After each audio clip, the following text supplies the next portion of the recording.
3 years later, and I still drive past that sushi place in Baton Rouge every Tuesday on my way to therapy. The neon sign flickers the same way it did that night I destroyed everything with Kieran. Sometimes I park across the street and watch couples through the window, sitting where we sat, sharing sake and secrets. Except my secrets stayed hidden until they exploded in my face like they always do. I'm Angie, 31 now, and I've become an expert at ruining good things, not the dramatic flames and fury kind of ruining. The slow, deliberate kind, where you know exactly what you're doing wrong but can't seem to stop yourself from doing it anyway. The gym where I met Kieran closed down last year. Pandemic casualty. But I can still picture him that September afternoon, military pressing what looked like my body weight, tattoos shifting across his shoulders with each rep. I was 2 months out from signing divorce papers, supposedly focusing on myself, definitely not looking for anyone. My divorce lawyer had actually warned me about this. "Take a year," she'd said, sliding the final papers across her mahogany desk. "Don't date. Don't even think about dating. You need to figure out who you are without a man."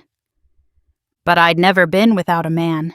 Not since I was 15 and Tommy Hastings asked me to homecoming. There was always someone, a boyfriend, a hookup, a husband. The 2 months since Dylan moved out had been the longest I'd been single in 13 years, and the silence in my apartment was deafening. So there I was, in head-to-toe Lululemon I couldn't really afford anymore, pretending I was at Anytime Fitness for self-improvement when really I was shopping for my next relationship. I was on the stationary bike, stealing glances like a teenager every 30 seconds. He caught me looking. Instead of pretending he hadn't noticed like most guys would, he held eye contact in the mirror and smiled. Not a sleazy gym bro smile. A confident, I see you seeing me smile that made me fumble my water bottle. 20 minutes later, he was standing by my bike. "I'm Kieran." "You've been murdering that bike for an hour. Either you're training for something or running from something." "Maybe both," I said, trying to sound mysterious instead of sweaty and divorced. "Dinner might be better than cardio for whatever it is. There's a decent sushi place on Government Street." That's how I ended up across from him 3 hours later, watching him handle chopsticks like a pro while I fumbled with California rolls. He was 42 to my 28, owned a security consulting firm, had been in the Marines, spoke 3 languages from deployments overseas. Everything about him screamed stability and strength. Exactly what I told myself I needed after my disaster of a marriage. "So what do?" he asked, dipping his sashimi with practiced ease.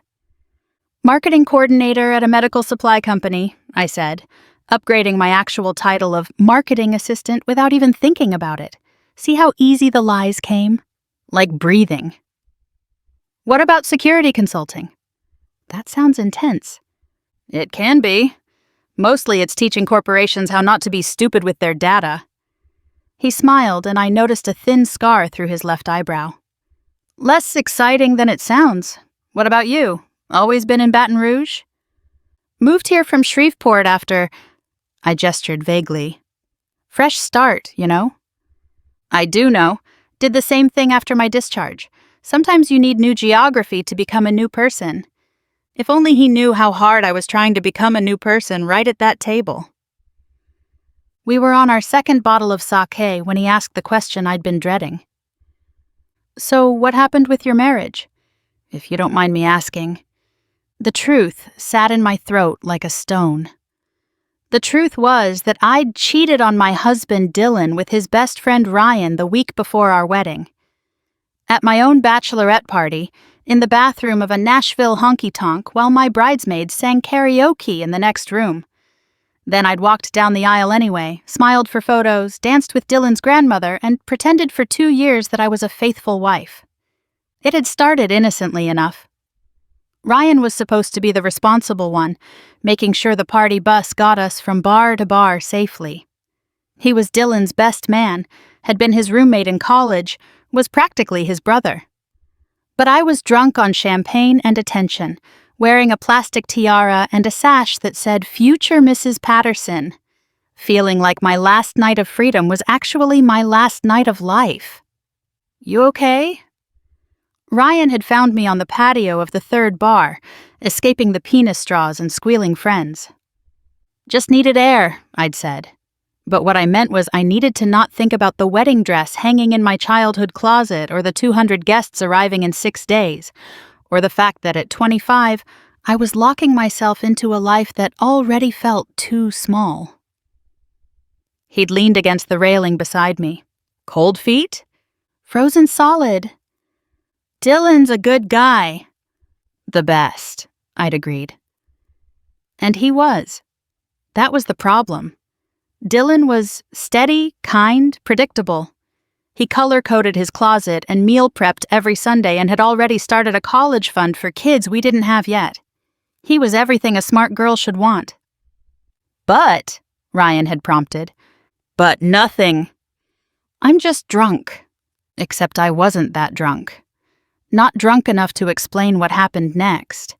The way I kissed him first, pulled him into that bathroom, made choices that would detonate my life in slow motion. 20 minutes of terrible decisions that I'd replay in my head for years, each detail etched in permanent shame. Dylan found out through Instagram, of all things.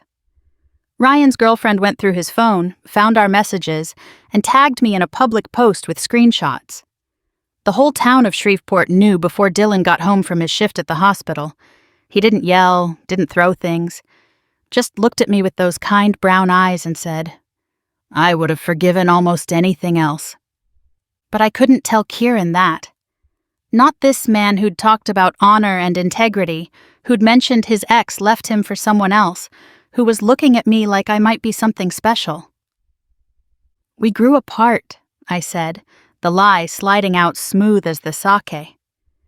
"Just wanted different things." His eyes narrowed slightly. Former military, current security consultant. Of course he could read people. "How long were you married?" 2 years. I felt heat creeping up my neck. The silence stretched until I filled it with more lies. Actually, if I'm being honest, he met someone else. I didn't want to say anything because it's still pretty raw. His expression softened immediately.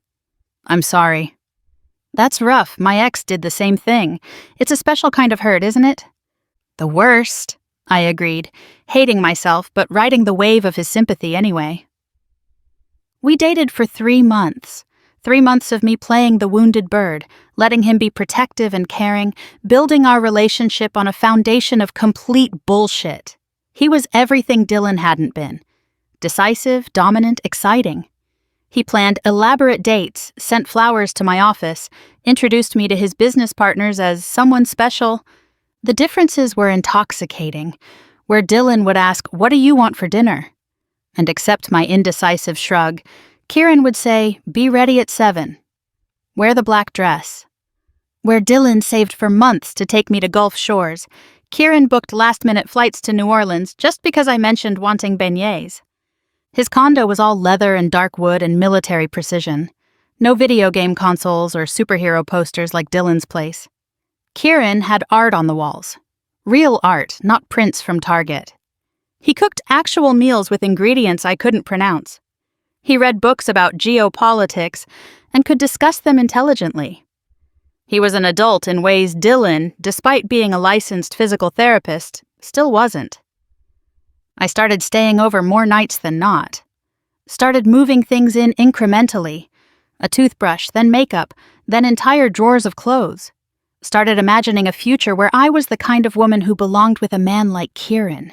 Sophisticated, worldly, definitely not the kind who fucked her fiancé's best friend in a bar bathroom. I almost convinced myself the lie didn't matter. That was old Angie, messy Angie, cheating Angie. This was new Angie who went to CrossFit with her successful boyfriend and posted couples photos from brewery tours and had her life together. My Instagram became a carefully curated fiction. Kieran and I at wine tastings, at his company's holiday party, on his boat at False River. I got more likes on one photo with him than I'd gotten on my entire wedding album with Dylan. My friends from Shreveport started commenting things like, "You look so happy," and "living your best life," and "upgrade." That last one stung, even as I hearted it. Because Dylan wasn't a downgrade. He was a good man who deserved better than what I gave him. But acknowledging that would mean acknowledging what I'd done, so I buried it deeper and smiled brighter. Kieran's ex-wife lived in Houston with their teenage daughter. He showed me pictures. A normal-looking woman with kind eyes who'd apparently gotten tired of military life and found someone else while he was deployed. She sent me a "Dear John" email while I was in Afghanistan, he'd told me early on my birthday. I'd held him that night, genuinely moved by his pain, genuinely forgetting that I'd done worse to someone who loved me. That's the thing about lying. You start believing your own stories. I really felt like someone who understood betrayal, who would never inflict that kind of hurt. Until the Tuesday before Thanksgiving. I was at his condo, cooking dinner while he was in the shower. His phone buzzed on the counter. I glanced at it automatically. Not snooping, just a reflex. The name on the screen made my blood freeze. Shelley Thompson Martinez, my former sister-in-law, Dylan's sister. Still living in Shreveport, still holding a grudge, apparently still having reasons to text Kieran. The message preview showed, "That's her. Same tattoo on her wrist. Can't believe she told you Dylan cheated. She's the one who..." I didn't need to read the rest. My hands shook as I stirred the pasta sauce, mind racing through exit strategies. But where would I go? I'd already moved into his place, already intertwined our lives based on his sympathy for my supposed heartbreak. The tattoo Shelley mentioned was a small constellation on my left wrist, Cassiopeia, gotten with Dylan on our first anniversary. He had Orion on his shoulder. "So we can always find each other," we'd said, young and stupid and in love. I'd thought about getting it removed, but kept putting it off. Told Kieran it was just something from college. Another lie. They accumulated like compound interest. I heard the shower shut off, heard Kieran moving around the bathroom, probably hanging his towel with military precision, everything in its place. In 5 minutes, he'd come out here and my whole carefully constructed new life would collapse. I could lie again. Say Shelley was Dylan's bitter sister, that she was making things up out of spite. I could cry, make myself the victim again, redirect his sympathy. I'd done it before. The patterns were so ingrained they felt like breathing. But I was so tired. Tired of remembering which version of which story I'd told to which person. Tired of the constant low-grade anxiety that someone would find out. Tired of being two different people. The wounded divorcee Kieran loved and the cheating wife I actually was. He came out of the bathroom in jeans and nothing else, still towel drying his hair. I watched him check his phone, watched his expression change as he read the full message. His jaw tightened, shoulders squared, military bearings snapping into place.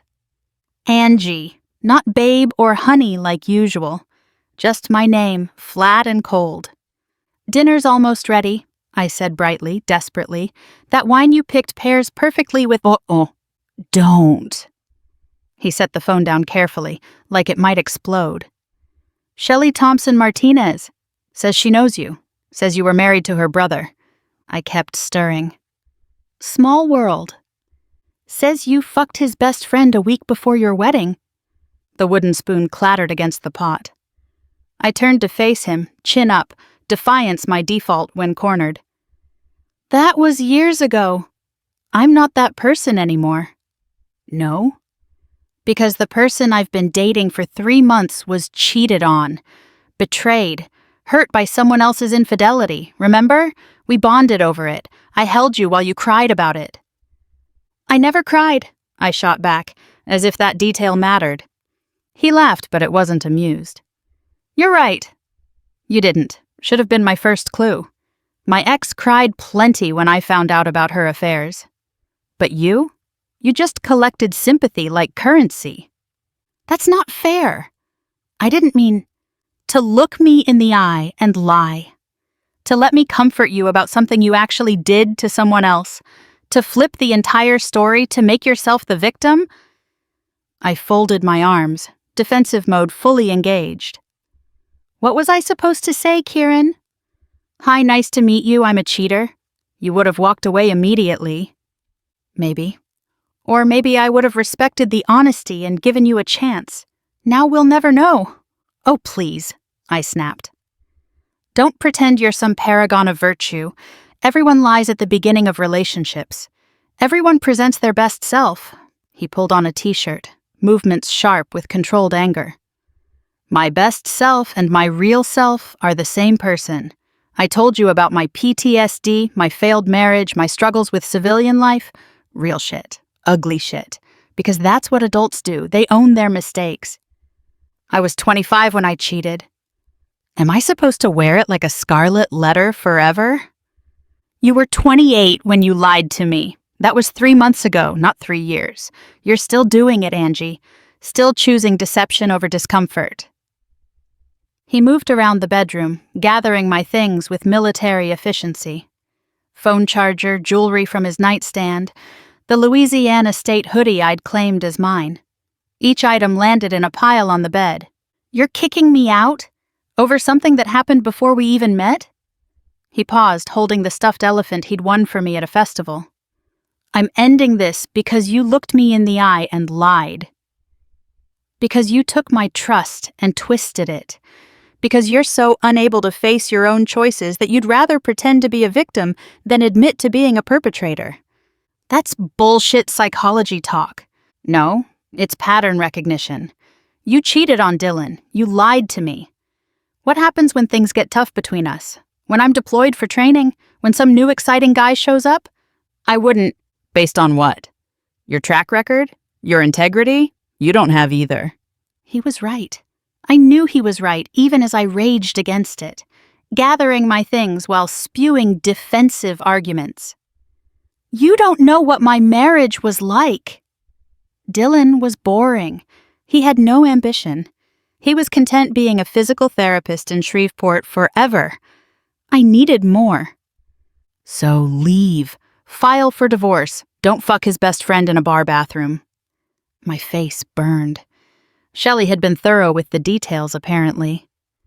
And don't, he continued, start your next relationship by painting yourself as his victim. That's not just lying, that's character assassination. I dragged my suitcase to the door, then turned back. You know what? You're just like him. Judgmental, unforgiving, acting like you're so perfect. I'm not perfect. I've made plenty of mistakes. The difference is I own them. He handed me my keys. You need therapy, Angie. Real therapy, not the kind where you lie to the therapist, too. Until you can face who you are, you're going to keep destroying good things. Go to hell. Already been. At least I admit it. I slammed the door hard enough to echo down the hallway. By the time I reached my car, I was shaking with rage and something else I couldn't name. Shame? Fear? The terrible recognition that he was right? The parking garage was empty, fluorescent lights buzzing overhead. I sat in my car for 20 minutes, engine off, just breathing. Then I called the only person who would take my side without question. He kicked you out? Melissa shrieked through the phone. What an asshole! Come to my place right now! I drove to her apartment in Spanish Town, already crafting the story. Kieran had trust issues from his ex. He'd gone through my phone. He was controlling, possessive, had a temper. By the time I reached her door, I'd almost convinced myself it was true. Military guys, Melissa said, pouring wine I definitely didn't need. They're all damaged. You're better off without him. I know, I agreed, letting her paint him as the villain while I played the victim once again. It was so easy, this role I'd perfected. Poor Angie, always getting hurt by these terrible men. First Dylan the cheater, now Kieran the psycho. When would she catch a break? Met a nice guy named Adam who sold medical equipment. Divorced, like me. Understanding about baggage, he said. On our third date at a Thai restaurant, he asked about my marriage. I opened my mouth to lie, to say Dylan was controlling, unfaithful, anything but the truth. But Kieran's words echoed. You need therapy, not the kind where you lie to the therapist, too. I cheated, I heard myself say, week before the wedding, with his best friend. He found out 2 years later. Adam's pad thai paused halfway to his mouth. Oh. Yeah. We finished dinner in polite silence. He texted the next day that he didn't think we were compatible, but appreciated my honesty. I stared at his message and felt lighter? Like telling the truth, even though it cost me a second chance, was better than maintaining another lie. I actually did go to therapy. Dr. Patricia Reeves, who didn't let me get away with my usual deflections. Why do you think you cheated on Dylan? She asked during our 4th session. Because he was boring. Because Ryan was exciting. Because I was drunk. Those are circumstances, not reasons. Try again. It took 6 months to get to the real answer. Because I could. Because I'd never faced real consequences for my actions before.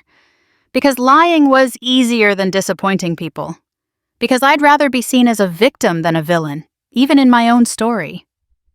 The real work started when she asked me to write down every lie I'd told in the past year. Not just the big ones.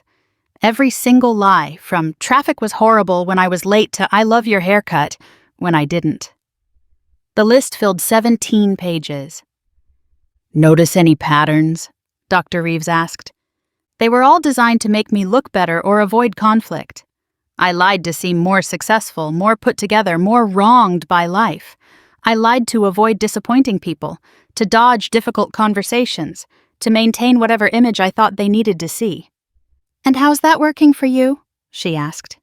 I'm 31, single, living in a studio apartment, and my only friends are people who don't know the real me, I said. So not great.